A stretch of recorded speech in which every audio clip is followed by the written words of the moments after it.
Hello बच्चों, let's read the following question. In the circuit shown, the current in 1 ohm resistor is. हमें इस circuit में जो 1 ओम का रजिस्टर है उसमें से करंट फाइंड आउट करना है. 2 ओम का रजिस्टर लगा है, 3 ओम का रजिस्टर लगा है, एक और 3 ओम का रजिस्टर लगा है, 6 वोल्ट का सेल लगा है, 9 वोल्ट का सेल लगा है. ऑप्शंस क्या हैं? 0.13 ampere from Q to P. Q से P तक 0.13 एम्पियर फ्लो करेगा. 0.13 ampere from P to A, P to Q, P to Q से 0.13 एम्पियर फ्लो करेगा. 1.3 ampere from P to Q, P to Q 1.3 ampere flow करेगा.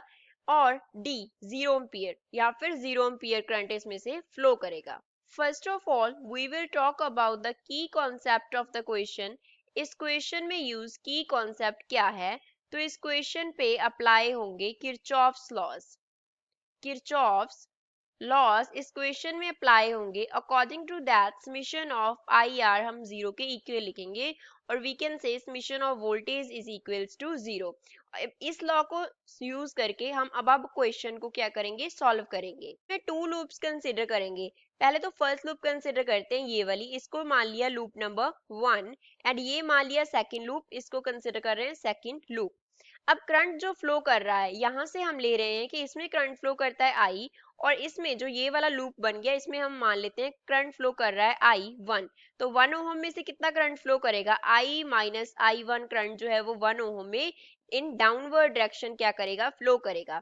अब first loop पे and second loop पे Kirchhoff law apply करते हैं. पहले तो हम लूप 1 में अप्लाई करते हैं. लूप 1 में जो वोल्टेज है वो कितना है? 9. किसके इक्वल आएगा?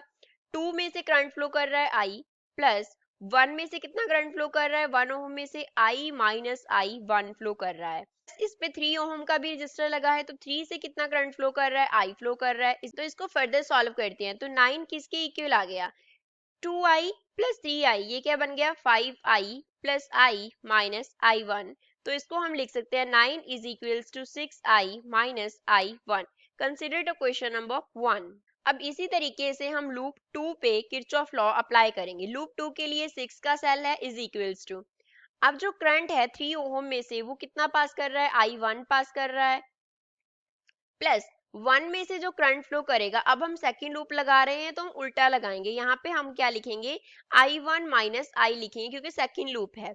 तो अब क्या करेंगे? इसको फर्दर सॉल्व करेंगे तो 6 किसके इक्वल आया? 3I1 plus I1 minus I, which means we can write 6 is equals to 4I1 minus I. तो इसको मान लिया क्वेश्चन नंबर 2. अब टू क्वेश्चंस हैं, टू वेरिएबल्स हैं, I एंड I1 दोनों का वैल्यू निकाल लेंगे.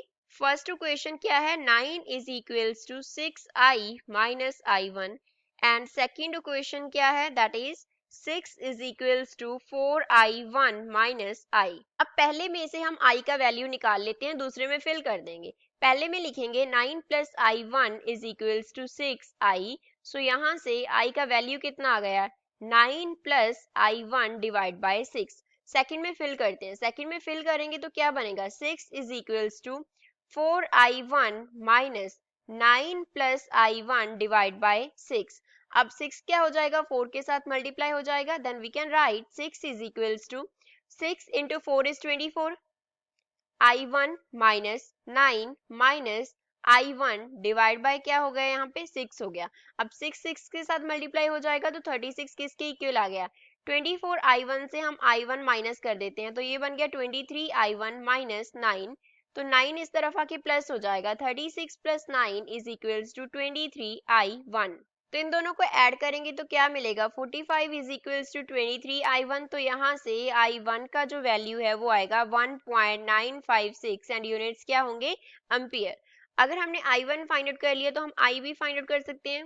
अब यहाँ पे I1 का वैल्यू सब्स्टिट्यूट कर देंगे तो I क्या बन जाएगा? I is equals to 9 plus I1 की जगह पे I1 का वैल्यू फिल कर देते हैं 1.956 डिवाइड बाय क्या है? 6. इसको फर्दर सॉल्व करते हैं तो I बन गया 9 प्लस 1.956 डिवाइड बाय 6. तो इसको सॉल्व करने पे I का जो वैल्यू है वो आ जाएगा 1.826 एंड यूनिट्स क्या होंगे? एम्पियर.